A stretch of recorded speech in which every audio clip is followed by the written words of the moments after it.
Magandang araw, sambayan ng Pilipino. Magandang araw, mga kababayan. Kasama niyo po ngayon si Ka Eric sa isa na namang episode ng ating Balita at Talakayan. Maraming salamat sa patuloy ninyong pagsuporta, pagsubaybay at pagtangkilik ng ating Ka Eric Celis YouTube channel.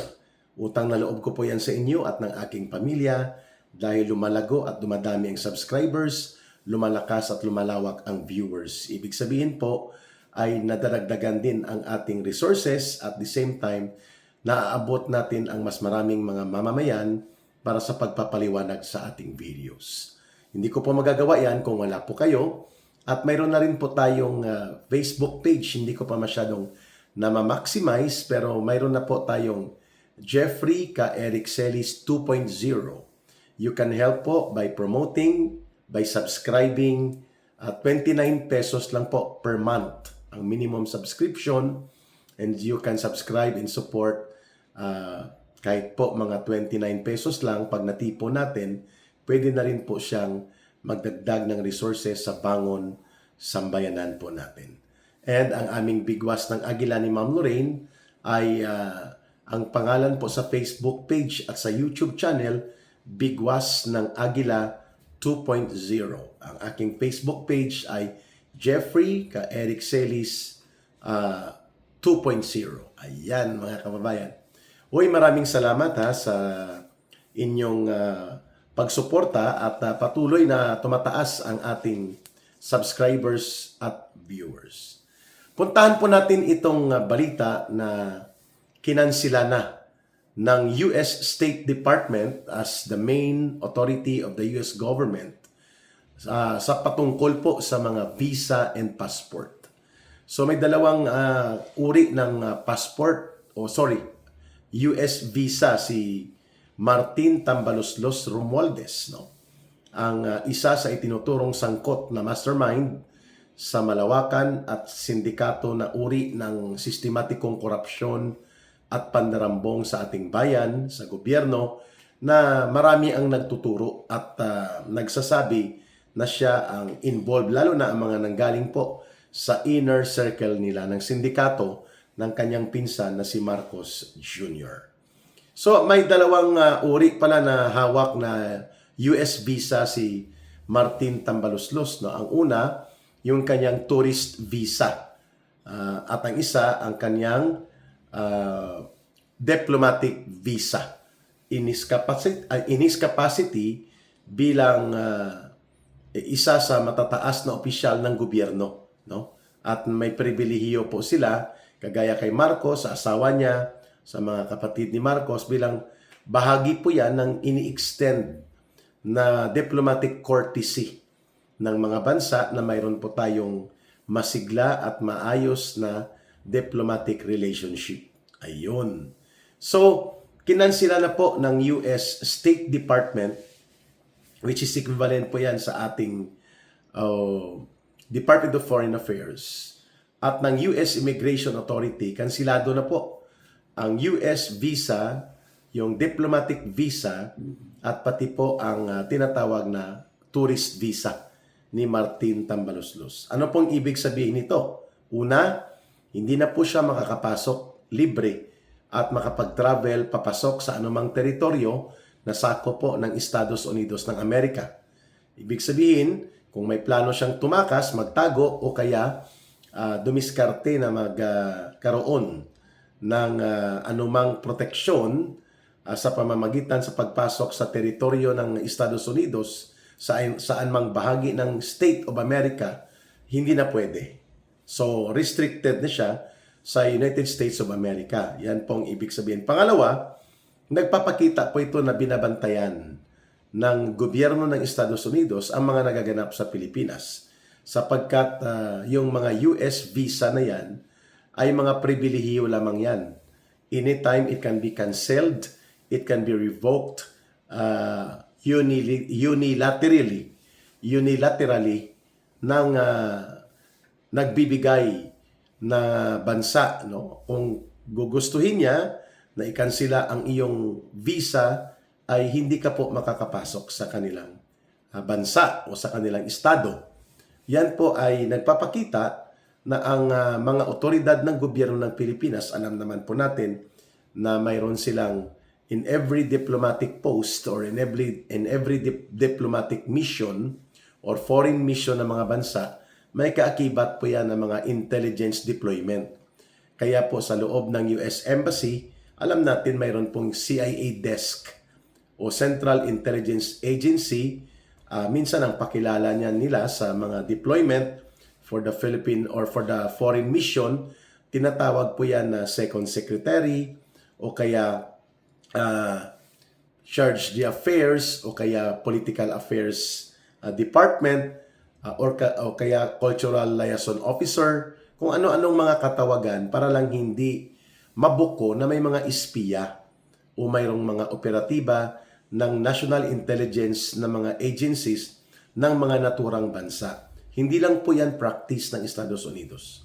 In fact, sa tatay ni Marcos Jr., until now, may mga reports ang CIA desk sa US Embassy sa Pilipinas kung ano po ang mga nagaganap na mga political upheavals o mga pangpolitikang kalagayan at mga pagkilos ng mamamayan sa Pilipinas noong panahon ng kasagsagan ng martial law.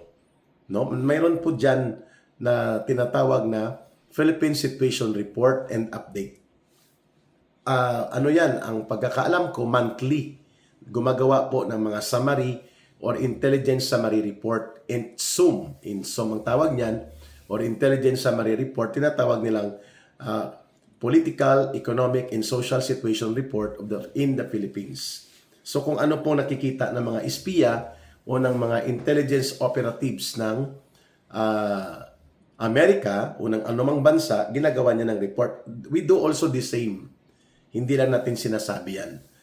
Yan po ay mga protocol of convention sa diplomasiya para hindi halata na may mga intelligence deployment.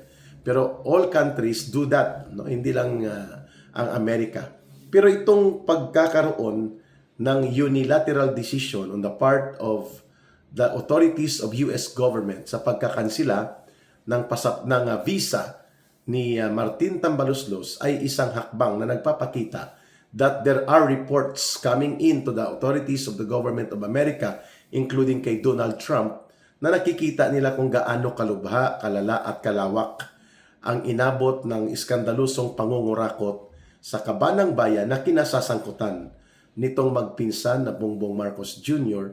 at Martin Tambaloslos. Meaning, hindi po makapagmaang-maangan o hindi makapagmalinis itong magpinsan si Marcos Jr. at ang kanilang mga aliporis na sindikato sa gobyerno sapagkat namomonitor at nag-aaral at sinasaliksik po ng mga intelligence officers and operatives ng Central Intelligence Agency ng Amerika na nakabaon at nakatago sa kanilang foreign mission dito sa Pilipinas kung ano ang mga kwento at mga nangyayari patungkol sa takbo ng gobyerno ni Marcos Jr. So, lumalabas na napakalubha at napakalalim at napakalawak na naging epekto po nitong flood control scandal na ito. Nung panahon na binuo ni Marcos Jr. ang kanyang diskarte na ICI, yung Independent Commission for the Infrastructure, na ginamit niya lang yun panghugas at pang-ala Poncio Pilato para kunwari hindi siya sangkot, sa pagbubukas ng opisina nila, pinuntahan po ito ng Deputy Mission Chief ng US Embassy or ng US Mission to the Philippines sa isa sa mga number 2 or number 3 sa ranggo ng Diplomatic Authorities and Mission of the United States sa Pilipinas. Pinuntahan po nila itong ICI office. So, ang ibig sabihin yan, simula nang sumabog po ang iskandalo sa 1.9 trillion pesos na estimated na pinagnanakaw, kinulimbat at dinurobo sa pundo ng mamamayan na nagresulta sa pagkalugmok ng ating mga infrastructure, lalo na ang malubha na pandaraya sa mga flood control. Ang epekto nito ngayon, nakikita na ng Amerika kasi marami po ang apektadong sektor lalo na ang mga mahihirap at vulnerable sectors na sinasalanta ng mga insidente ng pagbaha. And because of that, the calamity hitting the Philippines ay doble po ang impact dahil wala ang mga mitigating infrastructure support dahil ghost or substandard. So diyan po nakatungtong ang batayan ng Amerika, ng Estados Unidos na otoridad ng kanilang pamahalaan like ang US State Department at ang US Immigration Authorities sa pagkakansila ng US visa ni Martin Tambaloslos. Yan po ang pangalawang punto. Una, hindi na siya makakapasok officially, legally, doon sa anumang teritoryo o estado na nasa ilalim ng Estados Unidos. Pangalawa, hindi na rin po siya makakapag-deny na ang basis nito ay ang kanyang pagkakasangkot ni Martin Tambaloslos sa kanyang pinsan bilang pasimuno at mga nangungunang nagdisenyo at nakinabang ng todo sa malakihan at malawakan at malaliman na korupsyon at pandarambong at paglilimas sa kaban ng bayan.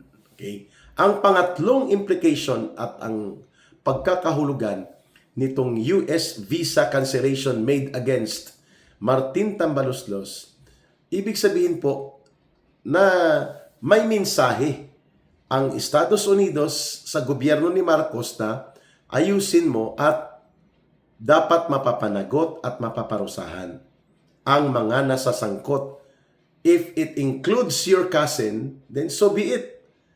Itong mensahe na ito, nagpapakita na dapat seryoso na ipatupad ang pananagutan at pagpaparusa sa mga nagnakaw ng malakihan sa kaban ng bayan sapagkat ang Amerika bilang isa sa major ally and benefactor ng gobyerno ni Marcos ngayon at ng mga dati pang mga gobyerno, hindi sila basta-basta papayag na ang kurakot na gobyerno mananatili sapagkat ang mga aid, ang mga loans sa World Bank, sa International Monetary Fund ay mapupunta lamang sa bulok at kurakot na mga politiko, including kagaya ng nangyari sa tatay ni Marcos Sr., ni Jr., at ngayon ay nauulit sa kanya. At magpinsan din sila ang gumagawa ng ganitong mga kalapastanganan at kaabusuhan sa pundo ng mamamayan. Yan, ang epekto niyan, the message has already been sent to Marcos Jr. na hindi papayagan na walang may mananagot. At syempre, it will sooner reach towards Marcos. Aabutin din po ng ganyang pangyayari si Marcos Jr. kung magpapatuloy na ang kanyang ginagamit sa pagwasak sa politika at kaguluhan sa politika ay ang isyu ng korupsyon at mga pangungulimbat sa pundo ng pamahalaan, pero in fact, siya mismo ay sangkot. Siya mismo ay may pananagutan. So these are warning signs ang nangyari na pag-revoke at pagkansila ng US visa, both diplomatic and tourist visa ni Martin Tambaloslos Romualdez. Pero kung hindi pa rin ito maipapakulong ni Marcos, syempre Marcos will not send himself to jail. No? Hindi papayagan ni Marcos ng sarili niya, ipapakulong niya. So ngayon, ang challenge sa kanya, because of these actions made by the US authorities, ay ang kanyang pinsan at ang mga miyembro ng sindikato sa grupo ng kanilang mga nangungulimbat at nangungurakot sa gobyerno. Marami po dyan mga kasama ni Martin Romualdez, hindi pa napaparusahan. Si Saldico nga, hindi pa nila napapabalik sa Pilipinas.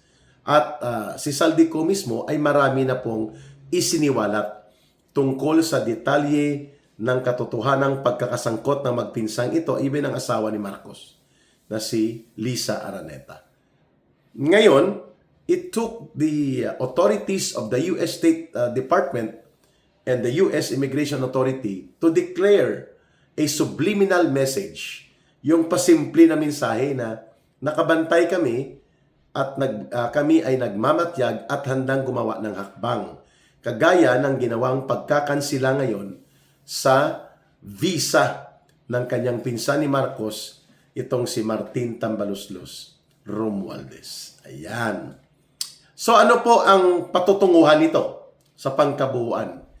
Yung credit rating po and credit standing ng Pilipinas dahil sa malawakang korupsyon na ito na kinasasangkutan nila Marcos Jr. at nila Romualdez ay bumababa.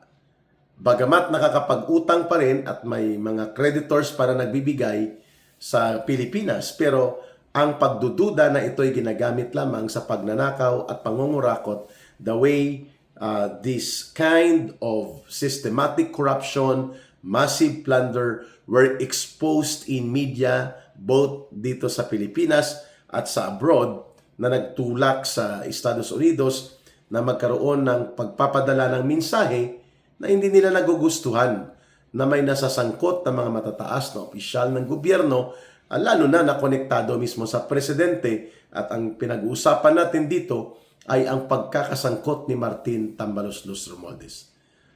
At matatandaan din natin na una na pong naglabas 2 weeks ago or 3 weeks ago ang Sandigan Bayan ng tinatawag na Preventive Whole Departure Order.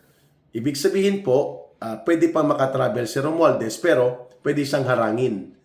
At kapag naisampa na ang kaso laban sa kanya, siya po ay pwede nang mapigilan talaga sa pag-travel abroad, na siya naman pong hindi ginagawa ni Boying Rimulya at nila Marcos. Ang kanilang gulpi di gulat na kaso, kunwari laban kay Martin Romualdez, nang pumalag ito na hindi siya papayag na siya lang ang maging fall guy at hindi rin siya papayag na gagawin siyang sangkalan ng kunwari ay mga paghahanap ng katarungan sa mga nasasangkot sa pandarambong at pangungurakot. Sabi niya, marami akong alam at marami akong sasabihin. Hindi dapat nga pala talaga ipatawag ito sa totoo at tunay na Senate Blue Ribbon Committee investigation, hindi doon sa tulpo-tulpuhan na peke na investigation niya na siya lang ang may gustong gawin pero gusto niyang baloktutin ito. Ayon sa obserbasyon ngayon ng mga mamamayan, kaya itong si Martin Romualdez, kapag hindi pa ito kinasuhan nila Marcos at hindi po na frozen at napailalim sa forfeiture and seizure and attachment to the court na desisyon sa paglilitis kay Martin Tambaloslos, lalabas tuloy na ang mga pagbabanta ni Romualdez ay may batayan. Ano po? May katotohanan at may bigat sa katotohanan na may alam at gusto niyang ipasiwalat. Sakaling ipitin at pilit-pitin siya ni Marcos at ni Romualdez at ni Boying Rimulya, isisiwalat niya ang buo. Yan ang ibig sabihin ng pagbabanta ni Romualdez. Ngayon, lalo na iniipit na siya ng US State Department and US Immigration Authorities.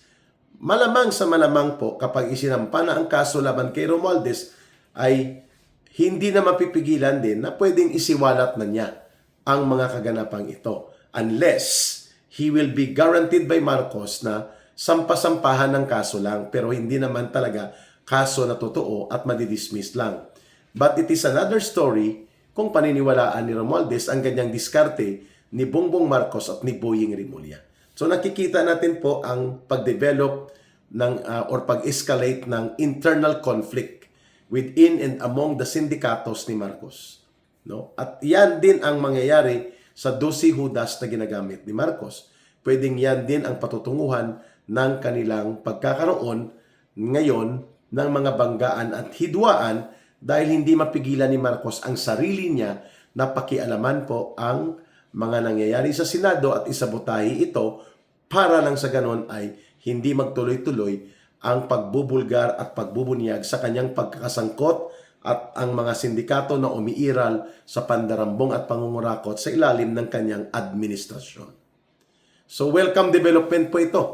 Ang idiniklara na pagkakansela at pag-revoke ng US State Department sa naturang mga ginawa ni Martin Romualdez upang ang kanyang travel ay ma-restrict at magkaroon ng message to the public and to the authorities of the government na binabantayan siya ng Estados Unidos at ang kanyang pagkakasangkot sa sinumang mga matataas na opisyal ng gobyerno, that includes his cousin Marcos Jr. dito sa sumabog na iskandalo ng massive corruption and systematic plunder of government fund na kawawang-kawawa ang taong bayan. Bantayan natin kung ano pa po ang magiging hakbang na gagawin ni Marcos Jr. dahil sa mensaheng ipinadala ng Estados Unidos ng gobyerno nito laban sa kanya at sa kanyang pinsan na kung hindi nyo kaya yan na madisiplina at mapapanagot yan, hindi na yan pwede makakatapak dito. And it will also damage Marcos Jr. himself kapag pinagpatuloy niya na pagtatakpan at imaniobra ang pananagutang kriminal ng kanyang pinsan na si Martin Tambaluslos dahil takot siya na ibulgar at idugtong at ituro ni Romualdez sa kanya ang pagiging pinuno ng naturang sindikato, hindi lamang sa flood control, kundi sa halos buong pundo na pinagnakawan at pinagdurubuhan nila as per revelations of various witnesses, lalo na ang kanilang inner circle na si Saldico. Ayan, abangan po ang iba pang mga pagbubunyag hinggil sa mga balitang ito at naway huwag niyong kalimutan na suportahan hindi lamang ang YouTube channel natin na Ka-Eric Celis YouTube channel, kundi pati rin po ang Bigwas ng Agila 2.0 namin na channel ni Dr. Lorraine Maribadoy and ang aking Facebook page na Jeffrey Ka-Eric Celis 2.0. Mahalin po natin ang bansang Pilipinas. Walang ibang magmamahal nito, kundi tayo ring mga Pilipino. Para sa Diyos at sa Pilipinas nating mahal, may God bless everyone. May Allah will be with those who are Muslim brothers and sisters. Maraming salamat. Mabuhay po kayo. Bye for now. Ito po si Ka Eric.